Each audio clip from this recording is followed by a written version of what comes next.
Mayong hapon kanatong tanan. Aniya kita karon sa pagtabon sa mga imahin o krusipiho o cross sa simbahan o Passion Tide.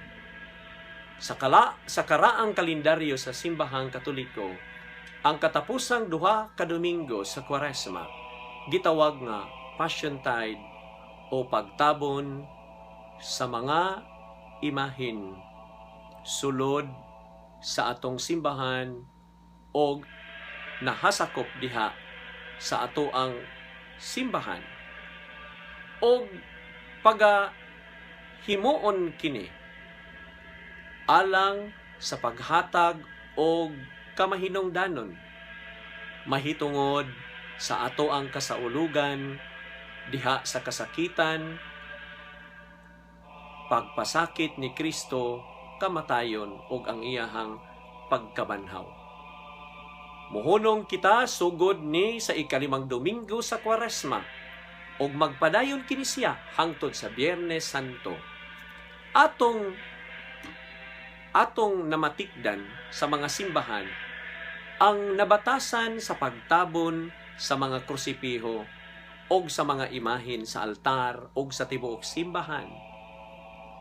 Mahibulong kita nganuman nga atong gitabunan ang krusipiho ug ngano kaha nga gitabunan pod ang mga imahin. Una, ang pagtabon sa krus atong madungog sa mga pagbasa sa mga katapusang Domingo sa Kwaresma nga sa makadaghan si Kristo gisulayan sa pagdakop sa mga Hudiyo o kaha ilang patyon ang atong Ginoong Hesukristo. Juan kapitulo 7 1 ngadto sa 2, 10 padayon ngadto sa 25 ug sa 30. Apan wala sila magmalampuson tungod kay tataw ug klaro kaayo sa gisaad sa kasulatan nga nagtago si Jesus. Nagtago siya. Nagtago si Jesus dili ingon nga nahadlok siyang dakpon. Dili ingon nga nagtago siya kay mahadlok siyang mamatay. Mga igsoon ko diha ni Kristo atong hinumduman.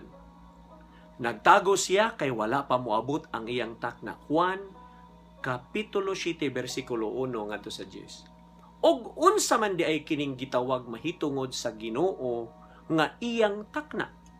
Kini walay lain kundili mao ang Biyernes Santo.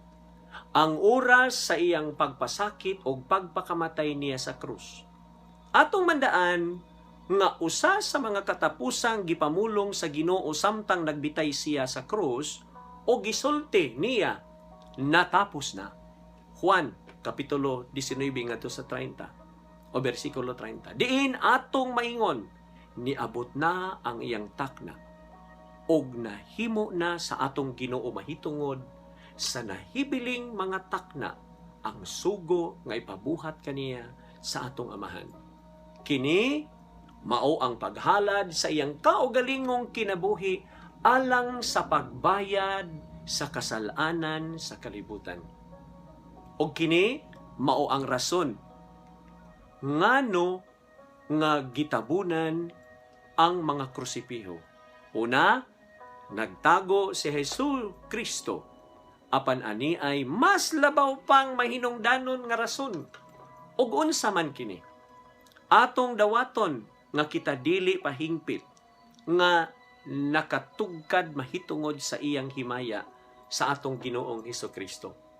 Ang iyang himaya sa iyang gipaambit sa mga sumusunod sa mga apostoles. Ikaduha nga Domingo sa Kwaresma. Ang pagbag-o sa iyang pamayhon. Transfiguration Sunday. Diin adunay nadungog taliwala ni adtong baga nga panganod. Ang tingog nga nagkanayon. Kini ang pinangga kong anak. Og nahimuot ako kaniya. Mga igsoon ko diyan ni Kristo, mingon pagyud ang atong amahan, paminaw kamo kaniya. Apan ang maong himaya natago sa taliwala sa iyang pagkatao. Maubitaw nga sa pagsulti niya nga ang amahan maoy iyang amahan. Gilain kana pagsabot sa mga Hudiyo. Juan kapitulo 30 kapitulo 10 bersikulo 30. Sa ilang hunahuna si Kristo nakasala sa pagpasipala nga siya gikan sa amahan, anak sa amahan. Juan kapitulo 10 bersikulo 31 ngadto sa 42. Saha kana. Apan mao gayud kana ang tinuod nga si Kristo gikan gayud sa amahan. Siya og ang amahan usara. Busa si Jesus Dios pero dili kini masabtan sa mga Hudiyo. Kini nakatago ilawom sa iyang kahimayaan og iyang pagkadiyos og sa iyang pagkatao. Alang sa mga Hudiyo, sila murag na insulto. Kay lagi si Kristo nagpasipala sa ilang Dios. Ang amahan ni Kristo, Jesus. Mingon si San Pablo, kung nahibalo pa sila kinsa si Kristo, dili unta nila ilangsang si Kristo sa krus. 1 Corinto kapitulo 2 ngadto sa 8. Hangtod karon natago gihapon sa atong pananaw ang himaya sa atong Ginoo. Hinoon, sa pag-abot sa adlaw sa Biyernes Santo, pagahimuon ang pagsimba sa balaang krus. Ingon sa kakaraanan, gingon putol daw nga misa.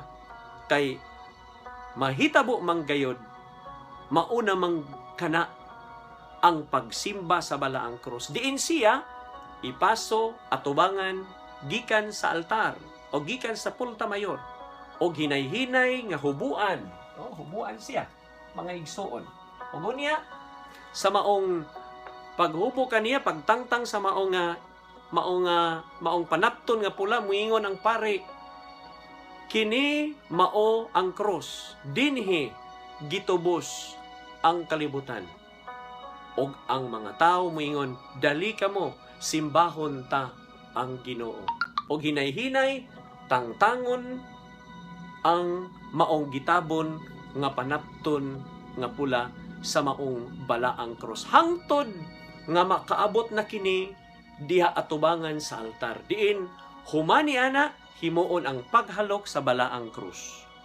Ipadayon-dayon ang pagampo sa mahanamo ug ang pagpangalawat. Sa panahon nga siya human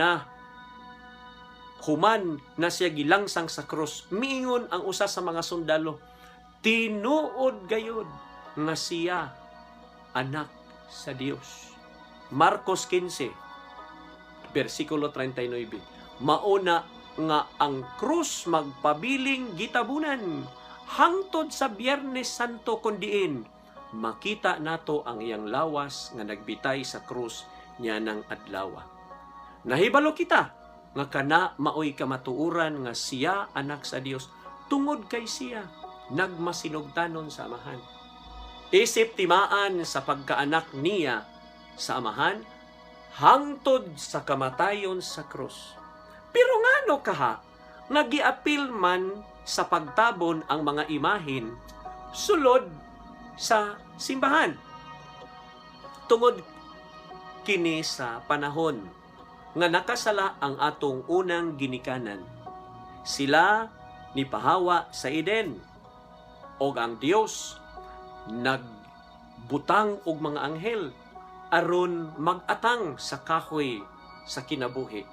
Aron si kinsa nga muduol dili gayud magmalampuson. Genesis kapitulo 3 bersikulo 24. Nagpasabot, tungod sa pagpakasala ni Adan ug ni Eva, ang pultahan sa langit nasirado ug walay ni bisan usa nga makasulod didto. Asa man kaha ang atong unang katigulangan ni katigulangan nga itong nangamatay nga ni atong panahon sanglit sirado man ang langit. Sila si Abraham, si Isaac, si Jacob. Ang tubag mao kini, sila atuan ni adto sa impyerno sa katigulangan. Hinumdumin ninyo ang nahitabo ni sa pobring Lazaro o sa adunahan niyang amigo. Diin namatay si Lazaro nga luoy taon kaayo no, sa maong ibanghilyo. Og sa iyang pagkamatay, tuwa siya didto sa sabakan ni Abraham, at the bosom of Abraham. Nakana sa Lucas Kapitulo 16, 22 ngadto sa 26. Nga sa ato pa wala sila sa langit, kay wala pa man mamatay ang atong Ginoo, wala pa pud siya mabanhaw.